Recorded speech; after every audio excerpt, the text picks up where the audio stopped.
నమస్కారం. మొన్న ఫిబ్రవరి 11వ తేదీ క్యాతన్పల్లి మున్సిపాలిటీకి మున్సిపల్ ఎన్నికలు జరిగినాయి. అక్కడ 22 వార్డులకు గాను బీఆర్ఎస్ పార్టీ సిపిఐ మేము కలిసి పోటీ చేసినాం. మొత్తం 14 వార్డులు మేము గెలిచినాం. కాంగ్రెస్ పార్టీ కేవలం 7 వార్డులు మాత్రమే గెలిచింది. కానీ 13వ తేదీ ఫలితాలు వచ్చిన తర్వాత కాంగ్రెస్ పార్టీ మంత్రి వివేక్ నేతృత్వంలో ఎలాగైనా ఆ మున్సిపాలిటీ చేజిక్కించుకోవాలనే ఆలోచనతో 14వ తేదీ నాడు భద్రాచలం సీతారాముల వారి దర్శనానికి మా కౌన్సిలర్లు పోతే అక్కడ 8 కార్లతోని కాంగ్రెస్ వాళ్ళు 2 కార్లల్లో పోలీసు వాళ్ళు పోయి మా వాళ్ళను ఎత్తుకపోయేటటువంటి కిడ్నాప్ చేసేటటువంటి ప్రయత్నం చేశారు. ఈ విషయం తెలిసి హైదరాబాద్ నుండి నేను వెళ్ళి భద్రాచలం పోయి మా 14 మంది కౌన్సిలర్ల కుటుంబాలతో సహా వాళ్ళని తీసుకొని వచ్చి క్యాతన్పల్లిలోని మా నివాసంలో వాళ్ళకి బస ఏర్పాటు చేసుకొని అక్కడ ఉంచడం జరిగింది. తర్వాత 16వ తేదీ చైర్పర్సన్ ఎన్నిక.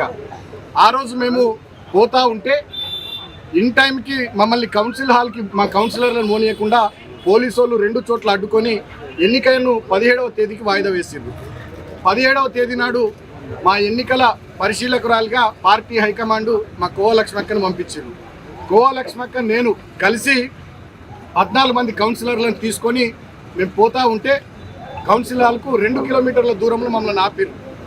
ఒక కౌన్సిలర్ బబ్బెర స్వర్ణలత అని చెప్పి దళిత బిడ్డ 21వ వార్డు, తనది కేసు ఉంది, వాళ్ళ అత్త కేసు పెట్టిందని చెప్పి ఆ నెపంతో మళ్ళీ మా కౌన్సిలర్లందరిని ఆపే కుట్ర చేసారు.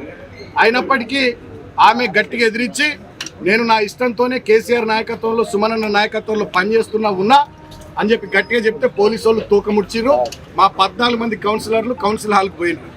మేము అక్కడి నుంచి మా ఇంటికి బయలుదేరుతున్నాం, కోవలక్ష్మి గారు మేము. అదే సమయంలో వివేక్ గారు మంత్రి గారి కాన్వాయ్ 10ల సంఖ్యలో కార్లు 100ల సంఖ్యలో కాంగ్రెస్ వాళ్ళు మున్సిపల్ కౌన్సిల్ ఆఫీస్ వైపు పోతా ఉన్నారు. మేము ప్రశ్నించినాం పోలీసు వాళ్ళను. మమ్మల్ని, నేను మాజీ ఎమ్మెల్యేను, మా కోవలక్ష్మక్క ప్రస్తుత ఎమ్మెల్యే, మా ఇద్దరిని కూడా కనీసం మీరు పోనీయకుండా 2 కిలోమీటర్ల దూరం లాపిర్రు.